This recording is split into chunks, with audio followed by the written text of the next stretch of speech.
So hi guys, now we're going to be carving out the ginger with these horses here. So let's first put one, we'll use this one first. We'll put it somewhere, let's put it here. And now let's press. And now we have a horse. And now we just have to remove it. So now we'll just put 3 more before we remove them. Now let's put this.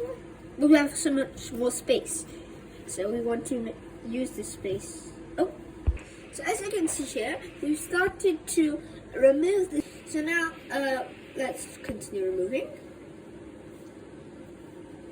This one's kind of hard, a little bit hard. Great. Now let's just remove this. Oh, so now that we've removed all of this cookie dough here, now let's start taking it slowly with this item here. Slowly take it.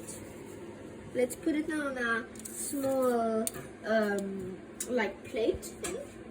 Nowadays, so as you can see here, we have nice biscuits that we've made, and now we just put in the oven. And now we'll have this nice drink with whipped cream and candy bar. So yeah, this will be great.